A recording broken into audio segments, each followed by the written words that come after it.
Welcome to the Pozcast, where we introduce you to incredible humans who share their journeys with the mission to inspire you to harness your own inner tenacity to drive your life and career forward. And now, your host, Rhona Pierce, live from Unleash US in Las Vegas. Hey everyone, this is Rhona Pierce, guest hosting the Pozcast. I'm here at Unleash 2025 at the Fountains Boardroom. I'm so excited to be here with Jason Desentz. How are you today, Jason? I'm doing very well. Thank you very much. Amazing. So for those that don't know, Jason is the Chief Human Resources Officer at Toshiba Americas, and he's actually speaking here at Unleash later today. But you've had an incredibly global and diverse career. When you meet someone new, how do you usually describe what you do and what drives you? Ooh, that's a great question. Usually what I describe as human resources in general is, we take basically business elements and put a human spin on it, so to speak. So the best way I describe it is I'm one of the key council members with the CEO as we think about the culture, we think about business objectives that we're trying to push down throughout the organization. And HR is such a critical component of that because we help with the tools and the cascading of those initiatives. But on top of that, we also help coach, guide, and mentor to do it in the right way. So it's not a commanding style, rather it's more of a traditional style that actually takes into account the employees alongside the business at the same time. So, and then my career, long story is I've had a very opportunity to be in other global manufacturing companies and automotive industry out of Detroit, which is originally where I'm from.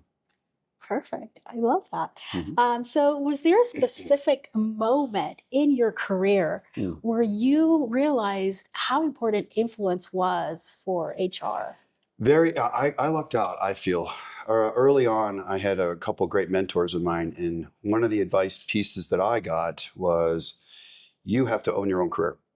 It's great that the company is doing a lot to help you with that, but you have to own your own career. So what really turned that around for me was when I was in my early 20s working at Chrysler at the time, I didn't know in HR where I wanted to go. At the time, I was in training and development. So I'm interviewed with all of the key HR leaders, benefits, compensation, total rewards, talent management, payroll, all of them. And they happened to sit on the 8th floor in Chrysler's headquarters. So it was really convenient. But I just introduced myself, knocked on their door, introduced myself, and just asked if I could spend 30 minutes to learn more about their particular departments. And lo and behold, after that, they would call me and say, hey, we've got a job opening, Jason. So really would love for you to apply. And then I was a high potential at Chrysler. But it took that initiative of me setting those meetings up. But had I not had that great advice from a great mentor of mine to really, truly own your own career, that's really what the changing piece for me, I feel like. I love that because there's so many buzzwords out there. Everyone talks about personal branding and all of this. It really goes down to that. It's the influence that you have and it's how you own your own career. And no one's going to come knocking.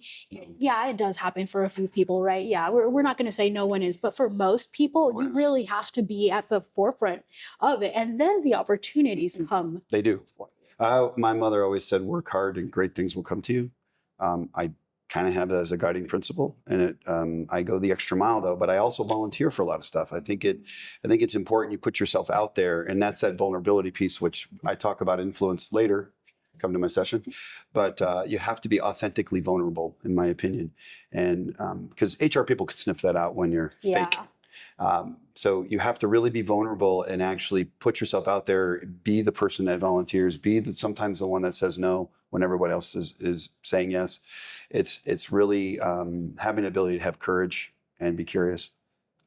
Let's talk a little more about authentic vulnerability because I've actually heard the term, and I hope I'm not butchering this term, but someone told me you have to be sufficiently vulnerable in corporate. You can't be authentically vulnerable. What would you say to that? I would disagree in a sense that I feel like I have gained, at least personally, if I'm more authentic and put myself out there, I trust but verify. And if I didn't do that, I don't feel like I get the trust. So it's all about trust when you have influence. Once you get trust, you can influence. So to me, the other factor is how do you build trust fast in today's day and age with social media and people get data quicker. So that's the spin I'm working on. So I think though, but what part of my success, going back to vulnerability for a moment, is is putting myself out there and saying and being that counsel for the CEO or other C-suite or anybody, quite frankly. But I think especially entry level, like I actually walk the shop floor as much as I can often, or I'll have walking meetings so that way I can be on the shop floor and still be seen and not be stuck up in the corporate office. I love that. I think it's really important for people to see that from leaders, because everyone has, I think we shape our idea of leadership and how to get there from who we see and how That's people correct. live it. And every leader, believe it or not, great leaders like to be led, by the way. I always say every leader really wants a counsel and really wants guidance, but sometimes people get intimidated by my level now. And I hate that, actually. It's all of us.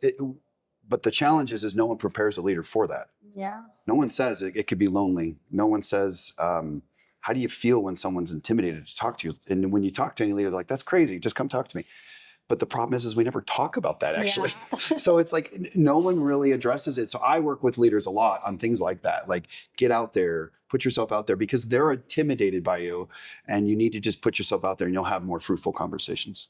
That's such a great thing to keep in mind, because like you said, no one teaches you that. You don't realize that just because of where you are, people are going to be intimidated. It has nothing to do with you or how you're acting. Correct. No, it doesn't. In fact, in some cases, it could sustain loneliness and actually create a gap between community, which if you do any engagement surveys, the top 3 things that come out: compensation, leadership, communication, and career development. And that's that leadership communication piece, which is we say we always need to fix, but we never really truly do things about it. So let's shift gears slightly and talk a little about, have you seen any market shifts that have challenged or enhanced HR's ability to be influential within an organization? Yeah, I think properly so. HR is officially shifting to be more of a business advisor and less of a people pleaser kind of, do you want fries with that order? I always say in HR. So the reality of it is I want to be a business advisor, not be seen as just a one-off. I want to be that, and in most cases I am for the CEO. It's my job to be their confidant. It's my job to tell them what they need to know, not what they want to hear. I think that's such an important thing to touch on, because so many people that are chief people officers, CHROs, they think that when they're in that role, now they're there to say yes. And can we supersize that for you type of thing? Correct. And it's really the opposite of that. I always say it's good to say no, but say no with a smile. And say no with data behind it. Yeah. Yeah. Another thing I talk about in Influence a little later today is about what I call your data armor. You have to have your data armor on but it's not just having data, because you could have all kinds of spreadsheets and pie charts and to me, it's having the strategic data aligned in such a way that everybody can understand it, and everyone understands that you're using the data for influencing, because there's a sense of urgency to change.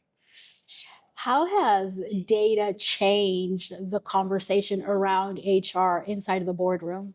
It's actually given it more credence. People don't know this, but HR actually has more data than any other organization in the company. Think about it. We have your name, we have your social security, but we also have your dependents. We also have personal information sometimes when you have medical issues. And these are data points that in HR, no one really got a handle on until about 10 years ago. I think the HR analytics craze and predictive modeling came out, which was wonderful, because quite frankly, that's when I started speaking, actually, because I'm a big data proponent, because it helps me tell the story. Yes. It's not Jason, it's not personal, it's objective data saying, you tell me what you see, because here's what I'm seeing. And I'd love to have a conversation if I'm wrong, but I don't think I am.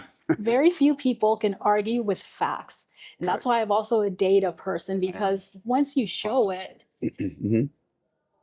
there's nothing to argue. There's, okay, let's find a solution. It's not, again, like you said, it's not you saying, oh, I think this is a problem. It's, no, there is a problem here. Let's see. Sometimes, again, it's be curious and ask questions. Even when I lead, I don't always lead with commands. For example, in the data world, I'm like, are you seeing what I'm seeing? And just be quiet. And then let them go, well, hang on, let me look, right? And that's what people will do. A lot of times HR, we overtalk, or not mansplain, maybe we call it HR explain. But we do. And I think that's where we lose credibility. I think if you talk to, like, let's say finance, they don't do that. They're just like, No. there you go. Here's your model. Good luck. And, or here's your forecast model. Here's the demand planning or whatever. But in HR, we feel like we got to just, okay, this is going to be a lot of work. And it's like, we don't need to do that. Like, why don't we become business professionals ourselves, which is what I do. It works in many cases very well because my leader understands I'm trying to do things for the business, but also with the people as well in mind. But it's really focused, how does that impact the business? In fact, any of the tools I use, I had an old leader that said that you have to have 2 years ROI on anything we buy. So we have to get our money back after 2 years. And if you don't do that, then that was a guiding post. There are some things that don't always work, but for the most part, it was a really good way for me to think about it when I institute tools in HR. Hey everybody, Adam here from the Pozcast. Today's Pozcast is brought to you by the team at Fountain. Fountain is your full-service frontline workforce management platform. I have to tell you, Fountain's offerings are some of the most robust I've seen for any product in the space. They offer full solutions for hiring, managing, and retention. They are truly a one-stop shop focused on the frontline workforce. They also create informative content using their data. For example, they analyze a bunch of data from their fast food chains and created a trend report you could download now on their website. They also have a new ebook out called Frontline Voices. There's a lot to dive into. Certainly check it out. And you could learn more at fountain.com, linked in the show notes. Thank you. Who's been your best partner within the business, and not necessarily a person, but a function to bring data and strategy and like strategic thinking to HR? An external partner or an internal partner? Internal. It depends because right now at Toshiba, I would argue that it's legal with me because our legal is very advanced in the sense they're using AI already for their contracts, which then allows them to be more thoughtful around key things in governance and things like that, and compliance, which sometimes HR, legal and compliance don't always see eye to eye, but I joke a lot. I'm like, there's a reason why you're called counsel. Thank you for your counsel. I'm doing something else. And the reality of it is right now, that's my biggest partner. In the past, it has traditionally been finance as well, because I want finance to be a partner because I don't want finance to say we're going to cut headcount because I need 10%. I want to influence and say, well, let's be thoughtful about that. And then you got to partner with your legal team again, which, they're always looking for the age thing. And you're like, I know, I get it. Trust me, I know. But, in some cases, statistically, you just can't help it. Like I had a Goodyear layoff once and at the time, the average age was 40 some years old. So naturally, everyone was already over the protected class. So it was a concern, but that was statistically what had to happen, unfortunately. I was surprised that you said legal. I've heard finance, of course, but legal, that's an interesting one, but it's a great approach. Because it's risk, right? If you have a good legal team, they will talk in business risk, not just legal risk. Mm-hmm. And to me, that's what we're in the business of, is risk, right? At the end of the day, and helping people out and making sure we put programs that don't. I always say, look, I don't look good in orange or stripes, so I want to make sure I'm compliant. But more importantly, I also try to get rid of the legalese and try to make it more. That's why I want to partner with them, is I want to communicate more effectively and I want to help them. Cool. So you're speaking here at Unleash later today. Mm-hmm. What's the main takeaway that you hope people leave with from your talk? The reality is everyone knows this. So I'm not bringing out things that are new, but what I'm challenging people is to use it more often. And that is the confidence in how you approach key leaders and influence. And to me, the key takeaway is to be courageous and be curious. And you have to own the influence. It's just like your career. It's not going to come to you. So you have to put yourself out there, which is that vulnerability piece I talk about, right? And that is, to me, is what I want people to understand, is put yourself out there and good things will come. Sometimes there are bad things too, but I will tell you, if you live your life, I live by an 80-20 rule. I try to put things in place for 80% and deal with the 20. So to me, I hope they walk away with an understanding. And I give them a couple of tips on what happens even when you can't influence. What happens if you can't influence? Come see it. I have what I call a 5% rule, which is there are 5% of the people out there that you just can't influence. And if it's your boss, you probably need to look for a new job.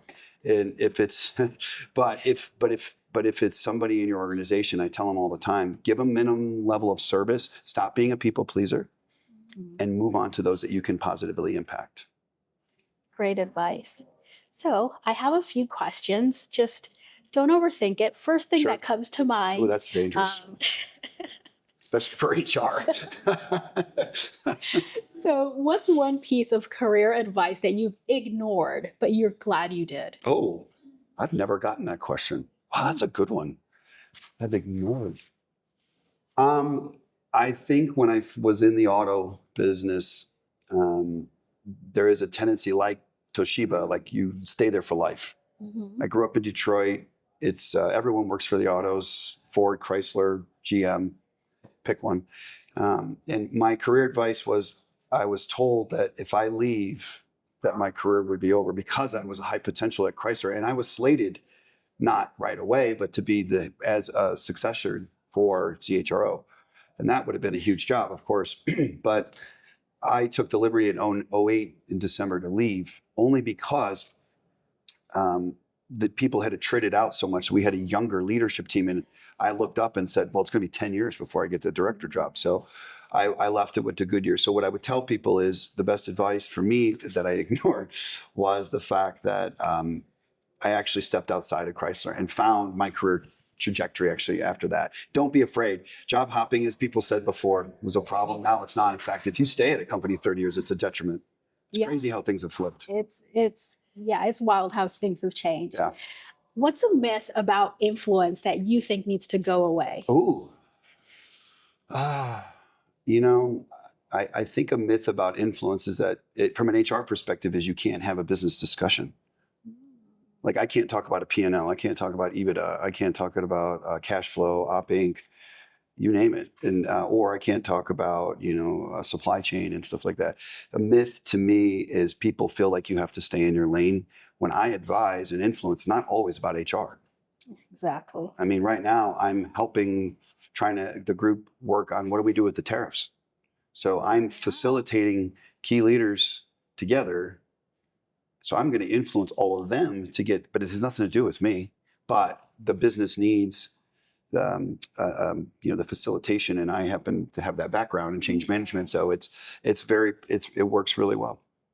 I love that. What's the best piece of feedback that you've ever received? Slow down, which really wasn't. No, that's throwing out the best feedback. The best piece of feedback someone said is, and I'll excuse my language, I get shit done. They could count on me. And that meant a lot to me, because if you think about it, if you are a people pleaser, that's what they really want. Yeah. They want to be felt like you can be counted on. And I like that feeling. I like when people can come to me, and I can't always solve everything, but at least I'm here, for a shoulder to cry on if you need it. That's why we have tissues in our office all the time. I love that. So this has been a great conversation. Yeah. I really enjoyed it. Where can people connect with you? You can get me on LinkedIn. I'm kind of a ghost other than if you look my name up, I do a lot of podcasts. And because I like giving back, I believe I should, and I enjoy it. So you can find me online. LinkedIn's the best approach, though. Amazing. And we'll add those links to the show notes. Thank you so much again for being on the show. This was great. Thank you very much. Wisdom is forever, but for us, it's time to go. Thank you for joining us. Luckily, we'll be back with our next episode soon, jam-packed with more incredible humans. Thank you for listening, subscribing, and sharing. To join the conversation, search the Pozcast on LinkedIn. And to catch up on past episodes and more info, please visit www.thepozcast.com.